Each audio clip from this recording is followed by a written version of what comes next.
നമ്മൾ ദൈവവചനത്തിന്റെ ചിന്തയിലേക്ക് കാലം കടന്നു പോവുകയാണ്. ഈ ആലയത്തിൽ സന്നിഹിതരായിരിക്കുന്ന എല്ലാ ദൈവമക്കൾക്കും ദൈവത്തിന്റെ കർത്താവും രക്ഷകനുമായ യേശുക്രിസ്തുവിന്റെ നിസ്തുലമായ നാമത്തിൽ വന്ദനം അറിയിക്കുകയാണ്. വിശുദ്ധ വേദ പുസ്തകത്തിൽ പ്രത്യേക പഴയ നിയമത്തിൽ 4 വലിയ പ്രവചന പുസ്തകങ്ങളാണുള്ളത്. ഒന്നാമത്തെ പുസ്തകം യെശയ്യാവിന്റെ പ്രവചനമാണ്. രണ്ടാമത്തേത് യിരെമ്യാവിന്റെ പ്രവചനമാണ്. മൂന്നാമത്തേത് യെഹെസ്കേലിന്റെ പ്രവചനമാണ്. നാലാമത്തേത് ദാനിയേലിന്റെ പ്രവചനമാണ്. ഈ 4 വലിയ പ്രവചന ഗ്രന്ഥങ്ങളിൽ ഒന്നാമത്തെ വലിയ പ്രവചന ഗ്രന്ഥമാണ് യെശയ്യാവിന്റെ പ്രവചന ഗ്രന്ഥം.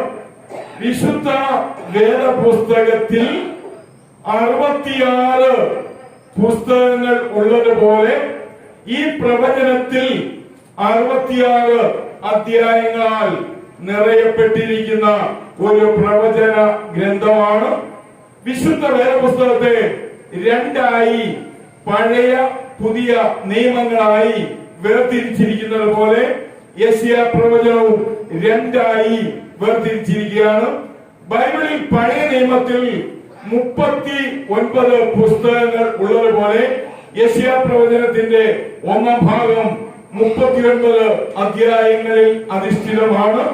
രണ്ടാം ഭാഗം പുതിയ നിയമം 27 പുസ്തകങ്ങൾ ഉള്ളതുപോലെ യെശയ്യാ പ്രവചനത്തിന്റെ രണ്ടാം ഭാഗത്ത് 27 അധ്യായങ്ങൾ ഉണ്ട്. അങ്ങനെ 66 അധ്യായങ്ങളിൽ അധിഷ്ഠിതമായി എഴുതിയിരിക്കുന്ന ഒരു മഹനീയമായ പ്രവചന ഗ്രന്ഥ പുസ്തകമാണ് യെശയ്യാവിന്റെ പുസ്തകം എന്നുള്ള കാര്യത്തിന് യാതൊരു സംശയവുമില്ല. ഈ പ്രവചനത്തെ കുറിച്ച് നമ്മൾ പഠിക്കുമ്പോൾ യെശയ്യാ പ്രവചനം 53 അധ്യായം യേശു കന്യകയിലൂടെ മനുഷ്യാവതാരമെടുത്ത് മനുഷ്യരാശിയുടെ രക്ഷകനായി ഈ ഭൂമിയിലേക്ക് വരുന്ന തന്റെ ഒന്നാമത്തെ വരവിനെ കുറിച്ച് പ്രതിപാദിക്കുമ്പോൾ യെശയ്യാ പ്രവചനം 9 അധ്യായം അതിന്റെ 6 വാക്യം വായിക്കുമ്പോൾ യേശു ക്രിസ്തു കന്യകയിൽ ജനിച്ച് ഈ ഭൂമിയിൽ തന്റെ ദൗത്യം മുഴുവൻ നിറവേറ്റി സ്വർഗത്തിലേക്ക് പോയി തന്റെ പ്രത്യാശയിൽ കാത്തിരിക്കുന്ന തന്റെ വിശുദ്ധ സഭാജനത്തെ ചേർക്കുവാൻ വീണ്ടും രണ്ടാമത് മടങ്ങി വരും എന്നുള്ള പ്രസ്താവനയും നമുക്ക് കാണുവാൻ സാധിക്കുന്നു. സാധാരണ നമ്മൾ വായിക്കുമ്പോൾ പുതിയ നിയമത്തിലാണ് മത്തായി, മർക്കോസ്, ലൂക്കോസ്, യോഹന്നാൻ ഈ 4 സുവിശേഷങ്ങൾ കാണുന്നത്. എന്നാൽ ലോകത്തിൽ വേദപുസ്തക പണ്ഡിതന്മാരുടെ ഇടയിൽ അറിയപ്പെട്ടിരിക്കുന്ന പഴയ നിയമത്തിലെ ഒരു സുവിശേഷം എന്ന ഗ്രന്ഥം ഉണ്ടെങ്കിൽ ആ ഗ്രന്ഥത്തിന്റെ പേര് കൂടിയാണ് യെശയ്യാവിന്റെ പ്രവചനം എന്നുള്ള കാര്യത്തിൽ യാതൊരു വിധമായ സംശയവുമില്ല. ഏതാണ്ട് 50 വർഷക്കാലം തന്റെ ജോലി, തന്റെ പ്രവചന ശുശ്രൂഷ താൻ നടത്തിയതായി നമുക്ക് ചരിത്രം പഠിക്കുമ്പോൾ കാണുവാൻ സാധിക്കുന്നു. പ്രിയ വാത്സല്യമുള്ള ദൈവമക്കളെ, യൂദ എന്ന് പറയുന്ന രാജ്യം നമുക്കറിയാം. ശലോമോന്റെ മരണത്തോടുകൂടി ഇസ്രായേൽ എന്ന രാജ്യം ഇസ്രായേൽ എന്നും യഹൂദ എന്നും രണ്ടായി വിഭജിക്കപ്പെട്ടു. അങ്ങനെ വിഭജിക്കപ്പെട്ട ആ യൂദ എന്ന രാജ്യത്ത് 20 രാജാക്കന്മാർ ഭരിച്ചിരുന്നതായി നമ്മൾ സഭയുടെ ചരിത്രം വായിക്കുമ്പോൾ കാണുവാൻ സാധിക്കുന്നു. അവരുടെ കാലഘട്ടത്തിലാണ് ഈ യെശയ്യാ പ്രവചനത്തിന്റെ പ്രവചന ശുശ്രൂഷ, പ്രത്യേകിച്ച് ഉസ്സിയാവ്, യോഥാം, ആഹാസ്, ഹിസ്കിയാവ് ഈ 4 യഹൂദ രാജാക്കന്മാര് യഹൂദ രാജ്യം ഭരിക്കുമ്പോഴാണ് യെശയ്യാവ് ദൈവത്തിന്റെ പ്രവാചകനായി പ്രവാചക ശുശ്രൂഷ ചെയ്തത്. ഈ 4 പേർക്ക് ശേഷം 5ാമത് കടന്നു വന്ന മനശ്ശെ എന്ന അതിദുഷ്ടനായ രാജാവിന്റെ സമയത്താണ് യെശയ്യാ പ്രവാചകന്റെ അവസാനം എന്ന് കാണുവാൻ സാധിക്കുന്നു. ഈ മനശ്ശെ എന്ന രാജാവ് 2 വലിയ പലകകളുടെ ഉള്ളിൽ യെശയ്യാവിനെ പിടിച്ച് ബന്ധിച്ചു വെച്ച് ആ പലക മുഴുവനും നല്ലതുപോലെ കെട്ടിയതിനു ശേഷം ചെസ്റ്റിന് ഒരു വാൾ പിടിച്ച് 2 പേര് ഒരു തൂക്കുവാൾ കൊണ്ട് അറുത്ത് നെഞ്ചിന്റെ പകുതി മുതൽ തല വരെ ഒരു ഭാഗവും നെഞ്ചിന്റെ പകുതി മുതൽ കാൽപാദം വരെ മറ്റൊരു ഭാഗവുമായിട്ട് യെശയ്യാവിന്റെ ജീവിതം അവസാനിക്കുന്നതായി നമുക്ക് കാണുവാൻ കഴിയുന്നു. എബ്രായ ലേഖനം 11 അധ്യായം 37 വാക്യത്തിൽ ഈർച്ചവാളാൽ കൊല്ലപ്പെട്ടതിനെ കുറിച്ച് അവിടെ എബ്രായ ലേഖകൻ പറയുന്നത് യെശയ്യാവിന്റെ ജീവിതത്തിലെ അന്ത്യം തന്റെ മരണത്തെ കുറിച്ചാണ് എന്ന് നമുക്ക് കാണുവാൻ കഴിയുന്നു. താൻ ഒരു രാജകുടുംബത്തിൽ ജനിച്ചവനാണ്.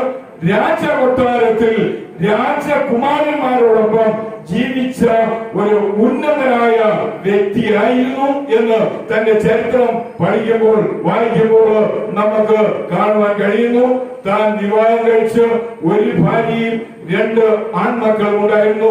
തന്റെ ഏക ഭാര്യ ഒരു പ്രവാചകിയായി ശുശ്രൂഷ ചെയ്ത് അവസാനം ഈ ഭൂമിയിൽ നിന്ന് വിട വാങ്ങിയതായിട്ട് നമുക്ക് കാണുവാൻ കഴിയുന്നു. പ്രിയ വാത്സല്യമുള്ള ദൈവമക്കളെ, നമ്മുടെ കർത്താവായ യേശുവിനെ കുറിച്ച് ഏറ്റവും മഹനീയമായ പ്രസ്താവനകൾ നടത്തിയ ഏക പ്രവാചകനായിട്ട് ഈ യെശയ്യാ പ്രവാചകനെ നമുക്ക് കാണുവാൻ കഴിയുന്നുണ്ട് എന്ന് കർത്താവായ യേശുക്രിസ്തുവിന്റെ നാമത്തിൽ ഞാൻ ഓർപ്പിക്കുകയാണ്.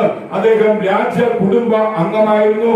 രാജകുമാരന്മാരോടൊപ്പം രാജകൊട്ടാരത്തിൽ വളർത്തപ്പെട്ടവരാണ്. എന്നാൽ ആ യെശയ്യാവിന്റെ ജീവിതത്തിൽ വഴിത്തിരിവാകാനുണ്ടായ കാരണം യെശയ്യാ പ്രവചനം 6-ാം അധ്യായം ഉസ്സിയാവ് എന്ന് പറയുന്ന ഒരു ദുഷ്ട രാജാവ് യൂദ ഭരിച്ചു. ആ രാജാവിന്റെ മരണാനന്തരമാണ് ദൈവീക ദർശനം യെശയ്യാവിനുണ്ടാകുന്നത്. എന്നെ കേൾക്കുന്ന വാത്സല്യമുള്ള ദൈവമക്കളെ, ദുഷ്ട സമൂഹത്തിൽ നമ്മൾ ജീവിച്ചാൽ, ദുഷ്ടന്മാരോട് കൂടെ നമ്മൾ ജീവിച്ചാൽ, ദുഷ്ടന്മാരോട് നമ്മൾ സംസർഗ സമ്പത്തിൽ ഏർപ്പെട്ടു പോയാൽ ഒരിക്കലും ദൈവീക ദർശനം ഉണ്ടാകത്തില്ല, ദൈവീക അരുളപ്പാട് ഉണ്ടാകത്തില്ല, ദൈവീക ശബ്ദം കേൾപ്പാൻ കഴിയത്തില്ല. എന്നാൽ ഈ ദുഷ്ട രാജാവായ ഉസ്സിയാവ് മരിച്ച വർഷമാണ് സ്വർഗം തുറന്ന ദർശനം യെശയ്യാവിനുണ്ടാകുന്നത്. പ്രിയ വാത്സല്യമുള്ള ദൈവമക്കളെ, അങ്ങനെ ഉണ്ടായി. യെശയ്യാവിന് തന്നെ കുറിച്ച് നല്ല ബോധോദയമുണ്ടായി. ദൈവം തന്നെ എല്ലാം യാഥാർത്ഥ്യങ്ങളെയും കാണിച്ചു കൊടുത്ത് അവിടെ വെച്ചാണ് യെശയ്യാവിന്റെ ജീവിതത്തിന് ഒരു മാറ്റം ഉണ്ടാകുന്നത്. ഞാൻ എന്ത് ചെയ്ത് മുന്നോട്ട് പോകണമെന്ന് ചോദിച്ചപ്പോൾ ആ കാര്യങ്ങളെല്ലാം അപ്പോസ്തല പ്രവൃത്തിയിൽ നമ്മൾ വായിക്കുന്ന പോലെ ശൗല് മാനസാന്തരപ്പെട്ടപ്പോൾ ശൗല് ചെയ്യേണ്ട നിർദ്ദേശങ്ങള് ദൈവത്തിന്റെ ആത്മാവ് നൽകിയതുപോലെ ഇവിടെ ഉസ്സിയ രാജാവ് മരിച്ചയാണ്ടിൽ ദർശനത്തിന്റെ മുന്നിൽ യെശയ്യാവിനും ദൈവീക കാര്യങ്ങൾ ലഭിച്ചു എന്ന് കാണാൻ സാധിക്കുന്നു. ഒന്ന്, രാജകുടുംബത്തിൽ ജനിച്ചവനാണ്. രണ്ടാമത്, രാജകുമാരന്മാരോടൊപ്പം രാജകൊട്ടാരത്തിൽ ജീവിച്ച അനുഭവം യെശയ്യാവിനുണ്ട്.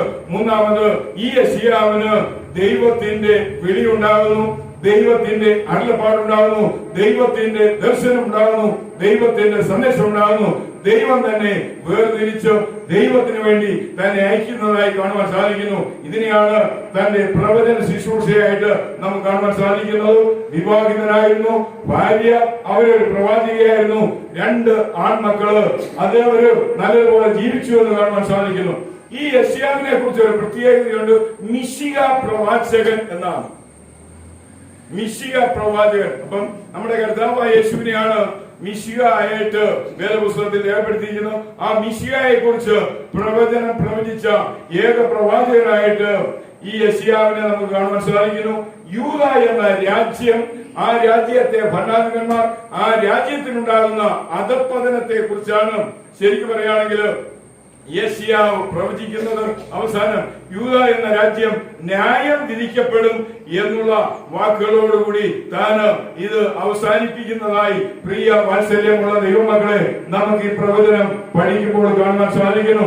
എന്നാൽ ഈ പ്രവാചകനുണ്ടായ ദൈവിക ദർശനം നമ്മൾ നോക്കുകയാണെങ്കിൽ ആ ദൈവിക ദർശനത്തില് ഒന്നാമത് തനിക്ക് പാപബോധമുണ്ടായി, രണ്ടാമത് ആ പാപങ്ങൾ ഏറ്റുപറഞ്ഞു, മൂന്നാമത് തനിക്കൊരു ശുദ്ധീകരണം ഉണ്ടായി, നാലാമത് തനിക്കൊരു സമർപ്പണം ഉണ്ടായി, അഞ്ചാമത് താൻ തന്നെ ഏൽപ്പിച്ച ദൗത്യം നിറവേറ്റി. അതുകൊണ്ട് പ്രിയ വാത്സല്യമുള്ള ദൈവമക്കളെ, നമ്മുടെ ജീവിതത്തില് ദൈവവും നാമും തമ്മില് കണ്ടുമുട്ടിയാൽ, വെളിപ്പെട്ടാൽ, ദൈവ സാന്നിധ്യം നമുക്കുണ്ടായാൽ, ദൈവിക ദർശനം നമ്മൾ കണ്ടാൽ, ദൈവത്തിന്റെ ശബ്ദം നമ്മൾ കേട്ടാൽ, നമ്മുടെ ജീവിതത്തിൽ ആദ്യമായി സംഭവിക്കുന്നത് പാപബോധം എന്ന ഒരു വലിയ അവസ്ഥയെ കുറിച്ചായിരിക്കും. കാരണം ധാർമ്മികമായി 100% ദൈവം പരിശുദ്ധനാകിയാൽ ആ പരിശുദ്ധനായ ദൈവത്തിന്റെ മുൻപിൽ പോരായ്മകളും കുറവുകളും അപാകതകളും അയോഗ്യതകളും തെറ്റുകളും കുറ്റങ്ങളും തിന്മകളും എല്ലാം നമ്മുടെ ഭാഗത്തുള്ളത് കൊണ്ട് 100% മോർലി പ്യൂർ ആയിരിക്കുന്ന ദൈവത്തെ ഫേസ് ചെയ്യുവാൻ നമുക്ക് പ്രയാസമായതുകൊണ്ട് നാമും ദൈവവും തമ്മിൽ ബന്ധപ്പെടുമ്പോൾ ആദ്യം ദൈവം നമ്മളിൽ പാപബോധത്തെ ഉളവാക്കും. ആ പാപബോധം ഉളവാക്കി അതിന്റെ അനന്തരഫലമായി നമ്മൾ ഒരു ശുദ്ധീകരണ പ്രക്രിയയിൽ എത്തിക്കഴിയുമ്പോൾ മാത്രമേ ദൈവം നമ്മളുമായിട്ടുള്ള ഒരു ക്ലോസ് കമ്മ്യൂണിക്കേഷൻ, അടുത്ത ഒരു ആശയ സംവാദത്തിലേക്ക് കടന്നു പോകത്തുള്ളൂ എന്ന് കർത്താവിന്റെ നാമത്തിൽ ഞാൻ ഓർപ്പിക്കുകയാണ്. യെശയ്യാ പ്രവചനം 6-ാം അധ്യായം അതിന്റെ 5-ാം വാക്യത്തിൽ നമുക്ക് കാണാൻ സാധിക്കുന്നു ഹിസ് കൺവേർഷൻ. അദ്ദേഹത്തിന്റെ ഒരു പാപബോധത്തിന്റെ അനുഭവത്തെ നമുക്ക് കാണാൻ സാധിക്കുന്നു. എനിക്ക് അയ്യോ കഷ്ടം എന്ന് പറയുകയാണ്. പ്രിയ വാത്സല്യമുള്ള ദൈവമക്കളെ, പരിശുദ്ധിയുടെ നിറവിൽ, പരിശുദ്ധിയുടെ തികവിൽ, പരിശുദ്ധിയുടെ പൂർണ്ണതയിൽ ദൈവം തന്നെ കണ്ടുമുട്ടിയപ്പോൾ താൻ പറയാണ്, ഞാൻ പാപത്തിൽ ജീവിക്കുന്നവൻ, എന്റെ ചുറ്റുപാടുള്ളവരെല്ലാം പാപത്തിൽ ജീവിക്കുന്നവരാണ്. അങ്ങനെയുള്ള ഞാൻ നിന്നെ കണ്ടുവല്ലോ, എന്റെ കണ്ണ് പരിശുദ്ധിയിൽ തികഞ്ഞ നിന്നെ കണ്ടുവല്ലോ, എനിക്കയ്യോ കഷ്ടം. പ്രിയ ദൈവമക്കളെ, നമ്മളെപ്പോഴും നമ്മുടെ ജീവിതത്തിൽ ദൈവിക ചൈതന്യം പ്രാപിക്കുന്നതിനുമായി നമ്മുടെ പാപത്തെ കുറിച്ച് നമുക്കൊരു ചിന്ത ഉണ്ടാകുന്നത് നല്ലതാണെന്ന് കർത്താവായ യേശു ക്രിസ്തുവിന്റെ നാമത്തിൽ ഞാൻ ഓർപ്പിക്കുകയാണ്. ഒന്നാമത് ഹിസ് കൺവിക്ഷൻ, രണ്ടാമത് ഹിസ് കൺഫഷൻ. ആദ്യം പശ്ചാത്താപത്തിന് മുമ്പ് പാപബോധം ഉണ്ടാകുന്നു, രണ്ടാമത് ഒരു പശ്ചാത്താപം ഉണ്ടായി പാപങ്ങൾ ഏറ്റുപറയുകയാണ്. പ്രിയ വാത്സല്യമുള്ള ദൈവമക്കളെ, നമ്മുടെ ജീവിതത്തിൽ വഴിയിൽ വെച്ച് പട്ടുപോയിരിക്കാൻ, ഐശ്വര്യത്തിൽ അപകടപ്പെട്ടു പോയിരിക്കാൻ നമ്മുടെ പാപത്തെ കുറിച്ച് പശ്ചാത്താപമുള്ളവരായി ദൈവത്തോട് നമ്മുടെ പാപങ്ങൾ നമ്മൾ ഏറ്റുപറയേണ്ടവരാണ്. ഒന്നാമത് പാപബോധം ഉണ്ടാകുന്നു, രണ്ടാമത് പശ്ചാത്താപം ഉണ്ടാകുന്നു, മൂന്നാമത് ഹിസ് ക്ലെൻസിംഗ്, തന്റെ ശുദ്ധീകരണമാണ്. പ്രിയ ദൈവമകളെ, നമുക്ക് ശുദ്ധീകരണം ആവശ്യമാണ്. ബൈബിൾ പറയുന്നു, ശുദ്ധീകരണം കൂടാതെ ആരും കർത്താവിനെ കാണത്തില്ല. മത്തായി 5-ാം അധ്യായത്തിൽ കർത്താവായ യേശു പറഞ്ഞ സ്വർണ്ണ ലിഖിതത്തിൽ നമുക്ക് കാണാൻ സാധിക്കുന്നു, ഹൃദയശുദ്ധിയോട് ഭാഗ്യവാന്മാർ അവർ ദൈവത്തെ കാണും. അങ്ങനെയെങ്കിൽ പ്രിയ ദൈവമക്കളെ, നമ്മൾ ആന്തരികമായി അകമായി ഉള്ളിലെ കണ്ണുകൊണ്ട് ദൈവത്തെ ആത്മീയമായി ദർശിക്കണമെങ്കിൽ നമുക്കൊരു ക്ലെൻസിങ് ആവശ്യമാണ്, നമുക്കൊരു സംശുദ്ധത ആവശ്യമാണ്, നമുക്കൊരു ശുദ്ധീകരണം ആവശ്യമാണ്, നമുക്കൊരു നിർമ്മലമായ അവസ്ഥ നമ്മുടെ ജീവിതത്തിൽ ആവശ്യമാണ് എന്നുള്ള കാര്യം മറക്കരുത്. ദൈവം എപ്പോഴും ദൈവത്തിന്റെ കാര്യങ്ങൾ പറയുകയും ദൈവത്തിന്റെ കാര്യങ്ങൾ പ്രായോഗികമാക്കി തീർക്കുവാൻ നമ്മളെ ഉപയോഗിക്കുകയും ചെയ്യുമ്പോൾ നമ്മളിലുള്ള ശുദ്ധി അവിടെ ദൈവത്തിന്റെ സന്നിധിയിൽ ഒരു വലിയ വിഷയമാണ്.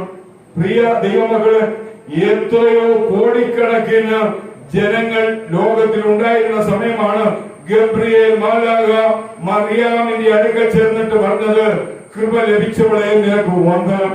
കാരണം ആ മറിയയ്ക്ക് ഒരു സല്യൂട്ട് ഗബ്രിയേൽ മാലാഖ കൊടുത്തത് എന്തുകൊണ്ടാണെന്ന് ചോദിച്ചാൽ നമുക്കറിയാം, അത് അംഗീകാരത്തിന്റെ, ബഹുമാനത്തിന്റെ, ആദരവിന്റെ മഹനീയമായ ഒരടയാളമാണ്. ആ സല്യൂട്ടിൽ ആദ്യയുടെ നമുക്ക് കാണുവാൻ സാധിക്കുന്നത്, കൃപ ലഭിച്ചവളെ നിനക്ക് വന്ദനം. പ്രിയ വാത്സല്യമുള്ള ദൈവമക്കളെ, എത്രയോ ആൾക്കാർ ജീവിച്ചതിന്റെ നടുവിൽ ഈ മറിയ കൃപ ലഭിക്കുവാൻ കാരണമായി തീർന്നത് അവിടെ സംശുദ്ധമായ ജീവിതമാണ്, പരിശുദ്ധമായ ജീവിതമാണ്, നിർമ്മലമായ ജീവിതമാണ്, പരിപാലനത്തോടുള്ള ജീവിതമാണ്. നമ്മുടെ ജീവിതത്തിൽ ദൈവത്തിന്റെ സന്ദർശനം അനന്തരമുള്ള കാര്യങ്ങളെ കുറിച്ചുള്ള അവബോധം നമ്മളിൽ ഉണ്ടാകണമെങ്കിൽ നമുക്ക് എന്താവശ്യമാണ്? ഒരു ക്ലെൻസിംഗ്, ഒരു സംശുദ്ധ, ഒരു ശുദ്ധീകരണ അവസ്ഥ നമുക്ക് നമ്മുടെ ജീവിതത്തിൽ ആവശ്യമാണ്. അത് മാത്രമാണോ? നാലാമത് ഹിസ് കോൺസിക്രേഷൻ, അദ്ദേഹത്തിന്റെ ഒരു സമ്പൂർണമായ സമർപ്പണം. പ്രിയ ദൈവമക്കളെ, യെശയ്യാ പ്രവാചകൻ തന്നെ സമർപ്പിച്ചു കൊടുക്കുകയാണ്, തന്നെ ഏൽപ്പിച്ചു കൊടുക്കുകയാണ്, തന്നെ വിട്ടുകൊടുക്കുകയാണ്. ഒന്നാമത് പാപബോധമുണ്ടായി, രണ്ടാമത് പശ്ചാത്തപിച്ച് പാപം ഏറ്റുപറഞ്ഞു, മൂന്നാമത് ഒരു ശുദ്ധീകരണം ഉണ്ടായി, നാലാമത് എന്താണ് സംഭവിച്ചത്? ഒരു സമർപ്പണം, അഞ്ചാമത്തത് ഹീസ് കമ്മീഷൻ, അവന്റെ ദൗത്യ നിർവഹണമാണ്. പ്രിയ ദൈവമക്കളെ, നമ്മുടെ ഈ ഭൂമിയിൽ നാം ആയുസ്സിൽ എത്ര കാലം ജീവിച്ചിരിക്കുമോ ആ ജീവിതം അവസാനിക്കുന്നതിന് മുമ്പ് നമ്മുടെ ലക്ഷ്യങ്ങൾ, നമ്മുടെ ഉദ്ദേശങ്ങൾ, നമ്മുടെ കാര്യങ്ങൾ, ദൈവിക പദ്ധതികൾ നമ്മൾ എന്ത് ചെയ്യേണ്ട ആവശ്യമാണ്? പൂർത്തീകരിക്കേണ്ടത് ആവശ്യമാണ്. അവിടെ നമുക്കൊരു ദൗത്യമുണ്ട്. ആ ദൗത്യമാണ് ഇവിടെ പറയുന്ന യെശയ്യാവിന്റെ കമ്മീഷൻ. ആ കമ്മീഷൻ എന്ത് ചെയ്യണം? പൂർത്തീകരിക്കപ്പെടണം. പ്രിയ വാത്സല്യമുള്ള ദൈവമക്കളെ, നമ്മുടെ പക്കലുള്ള ദൗത്യം അത് പൂർത്തീകരിക്കണം. നമ്മൾ സാധാരണ ലോയുമായുള്ള ബന്ധത്തില്, ഗവൺമെന്റുമായുള്ള ബന്ധത്തിലൊക്കെ ഇന്ന കാര്യം അന്വേഷിക്കുവാൻ ഇന്ന രീതിയിൽ ഒരു കമ്മീഷനെ നിയോഗിച്ചിരിക്കുന്നു, ഇത്ര ദിവസത്തിനകം അദ്ദേഹം അതിന്റെ റിപ്പോർട്ട് തരണമെന്ന് പറയുന്നു. പ്രിയ ദൈവമക്കളെ, 3 മാസമാകാം, 6 മാസമാകാം, കുറച്ചുകൂടെ നീണ്ടുപോകാം, ചിലപ്പോൾ 15 ദിവസമാകാം. നിങ്ങൾ ഈ അടുത്ത ദിവസം ഒരു കാര്യത്തെ കുറിച്ച് കേട്ടപ്പോൾ 15 ദിവസത്തിനകം കമ്മീഷൻ റിപ്പോർട്ട് കൊടുക്കുന്നുള്ള ഒരു ന്യൂസ് കേരള സ്റ്റേറ്റിലുണ്ട്. പ്രിയ വാത്സല്യമുള്ള ദൈവമക്കളെ, അപ്പോൾ ആ 15 ദിവസത്തിനകം താൻ കാര്യങ്ങളെ മുഴുവനും വിലയിരുത്തി പഠിച്ച് മനസ്സിലാക്കി അതിന്റെ എല്ലാ വസ്തുതകളെയും ഒരു നോട്ടാക്കി അത് ഗവൺമെന്റിന്റെ മുൻപിൽ പ്രസന്റ് ചെയ്യുന്നതാണ് ഈ 15 ദിവസത്തിനകമുള്ള തന്റെ സമയം. 15 ദിവസം തികയുന്നതിന് മുമ്പ് അത് പൂർത്തീകരിക്കപ്പെടുകയാണ്. പ്രിയ ദൈവമക്കളെ, ദാറ്റ് ഈസ് കമ്മീഷൻ. നമ്മുടെ ജീവിതത്തിൽ നമ്മൾ ഒരു കമ്മീഷനിൽ ആണെങ്കിൽ നമ്മൾ ആ കമ്മീഷൻ പൂർത്തീകരിക്കണം, ദൗത്യ നിർവഹണമെന്ന് അതിന് നമുക്ക് ബിബ്ലിക്കലി പേര് പറയാം. നമ്മുടെ ഉദ്യോഗം, നമ്മുടെ ദൗത്യം, നമ്മുടെ ഉത്തരവാദിത്വം, നമ്മുടെ ജോലി അത് നമ്മൾ പൂർത്തീകരിച്ചേ മതിയാവും. പ്രിയ വാത്സല്യമുള്ള ദൈവമക്കളെ, ക്രിസ്തീയ ജീവിതം എന്ന് പറഞ്ഞു കഴിഞ്ഞാൽ ഒരു ഉത്തരവാദിത്വമുള്ള ജീവിതമാണ്. അതിനകത്ത് ഒരു ഉത്തരവാദിത്വത്തിന്റെ വലിയ അടയാളം രേഖപ്പെടുത്തിയിട്ടുണ്ട്. അത് നമ്മൾ ചെയ്ത് തീർത്ത് അതിനെ നമ്മൾ ഏൽപ്പിക്കേണ്ട ആവശ്യമാണ്. അതുകൊണ്ടായിരിക്കാം ഒരുപക്ഷെയെങ്കിൽ പൗലോസ് അപ്പോസ്തലൻ പത്രോസ് അപ്പോസ്തലൻ പറയുന്നത്, എന്റെ നിര്യാണ കാലം ഞാൻ അടുത്തിരിക്കുന്നു എന്ന് പത്രോസ് പറയാണ്. നിര്യാണത്തിന് മുമ്പ് തന്റെ ദൗത്യം മുഴുവൻ ഞാൻ പൂർത്തീകരിച്ചു. പൗലോസ് പറയാണ്, ഞാൻ നല്ലതുപോലെ പൊരുതി ഓട്ടം തിരിച്ച് വിശ്വാസം കാത്ത് ഇനി നീതിയുടെ കിരീടം എനിക്കായി ലഭിക്കുന്നു. പ്രിയ വാത്സല്യമുള്ള ദൈവമക്കളെ, ഒരു പക്ഷേയെങ്കിൽ ഉദ്യോഗം പൂർണ്ണമായി ചെയ്തതിനു ശേഷം 15 ദിവസമോ 30 ദിവസമോ 45 ദിവസമോ 60 ദിവസത്തിന് ശേഷം കമ്മീഷൻ പരിപൂർണമായി തന്റെ ഉത്തരവാദിത്തം ചെയ്ത് കഴിഞ്ഞായിരിക്കാം അദ്ദേഹത്തിന് കാശ് കൊടുക്കുന്നത്. മുൻകൂട്ടി കാശ് കൊടുത്തിട്ട് ഇത് ചെയ്യാനായിട്ട് സാധാരണ ഗവൺമെന്റ് പറയാറില്ല. പ്രിയ വാത്സല്യമുള്ള ദൈവമക്കളെ, എല്ലാ കാര്യങ്ങളും അങ്ങനെയാണ്. നമ്മൾ നമ്മുടെ ജോലി പൂർത്തീകരിച്ചു കഴിയുമ്പോൾ നമുക്കും ദൈവം അതിന്റെ കൂലി തരും, അതിന്റെ പ്രതിഫലം തരും, അതിന്റെ റിവാർഡ് തരും.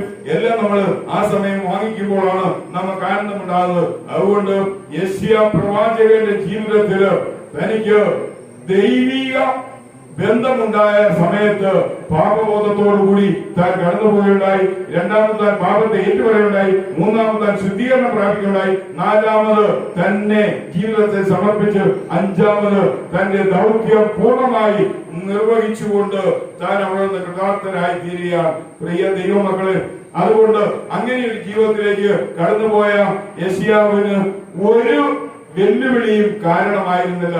യഹൂദന്മാര് ഏറ്റവും അധികം ഇഷ്ടപ്പെടുന്ന, ഏറ്റവും അധികം താലോലിക്കുന്ന, ഏറ്റവും അധികം ആരാധിക്കുന്ന, ഏറ്റവും അധികം അതിൽ പ്രമോദിക്കുന്ന ദിവസമായ ഒരു ശബത്ത് ദിവസം തന്റെ സ്വന്തം ജനമായ യഹൂദന്മാരാണ് തന്നെ പിടിച്ച് 2 പലകകൾക്കുള്ളിൽ ബന്ധിച്ച് തന്നെ വെച്ച് ആ പലകയ്ക്കകത്ത് വെച്ച് വരിഞ്ഞു മുറുകിയിട്ട് തന്റെ നെഞ്ചിന്റെ പകുതി ഭാഗത്ത് നിന്ന് 2 യഹൂദന്മാർ 2 സൈഡിൽ നിന്ന് ഒരു വാളുകൊണ്ട് തന്നെ അറുത്തുകൊല്ലുന്ന അനുഭവം. പ്രിയ ദൈവമക്കളെ, അങ്ങനെയെങ്കിൽ ആ പ്രവാചകൻ പറയാണ്, യെശയ്യാ 49:4, എന്റെ പ്രതിഫലം എന്റെ ദൈവത്തിന്റെ കയ്യിലാണ്. അങ്ങനെയെങ്കിൽ പ്രിയ ദൈവമക്കളെ, നമ്മുടെ ജീവിതത്തില് എങ്ങനെയുള്ള ഒരു അന്ത്യമാണെങ്കിലും നമ്മൾ നല്ലതുപോലെ നമ്മുടെ ഉത്തരവാദിത്തം ചെയ്തിട്ടാണ് പോകുന്നതെങ്കിൽ നമ്മൾ ഒന്നിനെ കുറിച്ച് ഭയപ്പെടേണ്ട ആവശ്യമില്ല. ഒരിക്കലും ഒരു മനുഷ്യനും ഒരു ഈർച്ച വാളാനുള്ള അറുത്ത് ഒരു മരം 2ആയിട്ട് മുറിക്കുന്നത് പോലെയുള്ള ഒരു അന്ത്യം ഉണ്ടാകാതിരിക്കട്ടെ എന്ന് നമ്മൾ പ്രാർത്ഥിക്കുന്നതാണ്. പക്ഷെ യെശയ്യാവിനുണ്ടായ അനുഭവമാണ്. ആ യെശയ്യാവിന്റെ ജീവിതം അങ്ങനെ അവസാനിച്ചുവെങ്കിലും തന്റെ ഉത്തരവാദിത്തം, തന്റെ ജോലി, തന്നെ ഏൽപ്പിച്ച കാര്യങ്ങൾ പൂർണ്ണമായി തികച്ചതിനു ശേഷമാണ് തനിക്ക് ഇങ്ങനത്തെ ഒരു മരണം കൈവരിക്കേണ്ടി വന്നത്. അതുകൊണ്ട് യെശയ്യാവിന്റെ പ്രതിഫലം ദൈവസന്നിധിയിൽ സുരക്ഷിതമാണെന്ന് അദ്ദേഹത്തിന് തന്നെ ബോധ്യമായെങ്കിൽ, പ്രിയ വാത്സല്യമുള്ള ദൈവമക്കളെ, നമ്മൾ നമ്മുടെ ദൗത്യം, നമ്മുടെ ഉത്തരവാദിത്വം, നമ്മുടെ ജോലി നമ്മൾ നല്ലപോലെ ചെയ്ത് മുന്നോട്ട് പോവുകയാണെങ്കിൽ നമുക്കൊന്നിനെ കുറിച്ചും ആശങ്കപ്പെടേണ്ട ആവശ്യമില്ല എന്ന് കർത്താവായ യേശുക്രിസ്തുവിന്റെ നാമത്തിൽ ഞാൻ ഓർപ്പിക്കുകയാണ്. നമ്മുടെ ജീവിതം ദൈവസന്നിധിയിൽ അനുഗ്രഹപൂർണ്ണമായി തീരട്ടെ. യഹോവയുടെ രക്ഷ, സാൽവേഷൻ ഓഫ് യഹോവ എന്നാണ് യെശയ്യാവ് എന്ന വാക്കിന്റെ അർത്ഥം. യഹോവയുടെ രക്ഷ അത് നമ്മുടെ ജീവിതത്തിൽ അന്ത്യത്തോളം സുരക്ഷിതമായി സൂക്ഷിച്ചുകൊണ്ട് മുന്നോട്ട് പോകാൻ സർവകൃപാലുവായ കർത്താവ് നമ്മെ സഹായിക്കട്ടെ, സഹായിക്കട്ടെ, സഹായിക്കട്ടെ. ആമേൻ.